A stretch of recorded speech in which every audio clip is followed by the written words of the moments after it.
We are about to ride Tip Top, but he's already starting to spin us. Honey, I don't want to get sick. I'm gonna get sick. Please stop.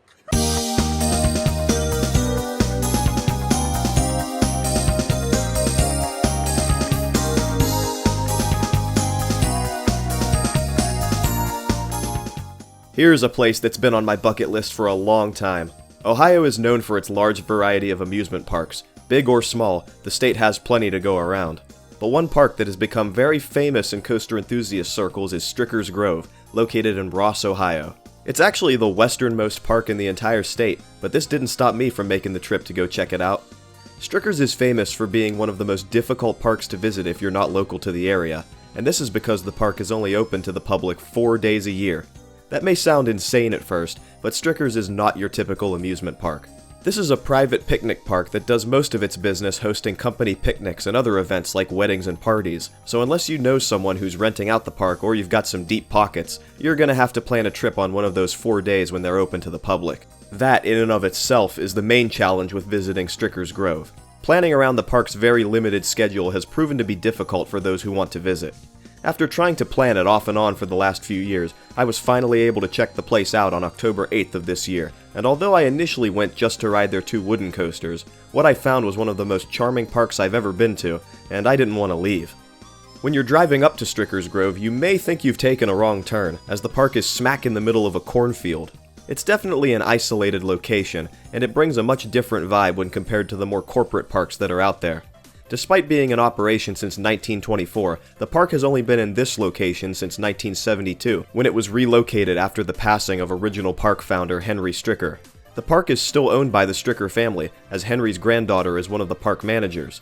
I arrived a bit early, but soon the gates opened and we were free to explore the front portion of the park, as the rides didn't open until noon. You can tell right away that this is a picnic park, as there's no shortage of tables. Picnic tables, pavilions, and plenty of space to cook burgers and hot dogs makes up the front portion of the park. It really made me think back to the family cookouts I went to as a kid. There are a few concession stands up here, and at least for the day I was visiting, popcorn, snow cones, drinks, and cotton candy were all included with admission, so you could just walk up and get one. They may be individually priced on other summer days though. The whole park is very nicely landscaped, and I had plenty of time to walk around and appreciate it as I waited for the rides to open up. There's even a small arcade with an old school shooting gallery inside. Kennywood may have gotten rid of theirs, but Stricker's here is still going strong. Once the gates opened, I made a beeline for the 2 coasters. Stricker's Grove consists of a single main midway, with the main coaster Tornado at the end. Despite appearing much older in design, both coasters here opened in the 1990s, which I was pretty surprised by. First up that day was Teddy Bear, a junior wooden coaster heralded by my fiancée that day as the most adorable coaster that she had ever seen. Gotta agree with her here, it's a pretty cute ride, and despite not being very tall or fast, it's a heck of a lot of fun. You even get a nice pop of airtime on the first drop if you're in the back few rows, and there's even a head chopper or two since the supports are so close together.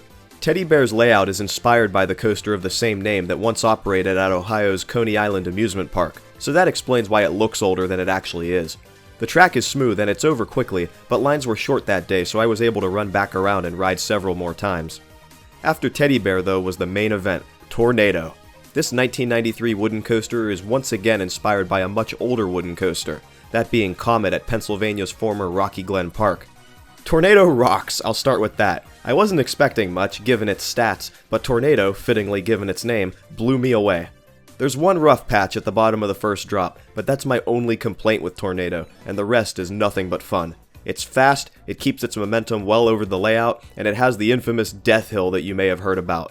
Both coasters at Stricker's run PTC trains with buzz bars, so you know that means there will be some airtime ahead, but when the train passes next to the lift hill and dives down, the ejector airtime you get in the back row is some of the strongest I've felt on any wooden coaster. I'll give you a point of reference here. Have you ever ridden Jackrabbit at Kennywood in the back row and gotten launched up by that double dip? It's the same sort of thing here. Just sit in the back row and get shot straight up, only here I actually think it's even more intense. The rest of the coaster is still fun and gives you some nice mild airtime, but this was the highlight. It was at this point of the day, after riding both coasters multiple times, when I started to realize that Stricker's Grove is much more than just those 2 coasters. The park has a remarkably solid lineup of flat rides, including a few that are pretty unique. For one, all the park's kiddie rides are under the same pavilion, which I thought was an uncommon design choice. I also loved this retro-looking kiddie whip and the sign above it. As far as rides that anyone can ride, the park has a very colorful small carousel with its own small band organ. There's a roundup, which is a county fair staple where I'm from, so I was very glad to see this here. The park has a set of flyers next to Tornado, although they don't seem to go very fast, so I doubt you'll actually get to do any cable snapping here. The pirate ship is actually great, and it goes way higher than it probably should, so you can get some insane airtime off of it. I really enjoyed the park's train ride as well. It goes way out all the way around the property, and I'd like to think that when the Hamilton County Fair is going on, this whole area is filled with tents and food trucks, so I'd like to come back for that somewhere down the line. The train also goes right in front of the park, so you can get some great views of Tornado while you're up there. The park has this rare tip-top flat ride which I've never seen before, which is basically a teacup ride that bounces vertically. I may have had a bit too much fun on this one. Aside from those, there are a few more flat rides like a small Ferris wheel, a scrambler, and a tilt-a-whirl, as well as a small mini-golf course which I didn't get to do, but it did look pretty fun.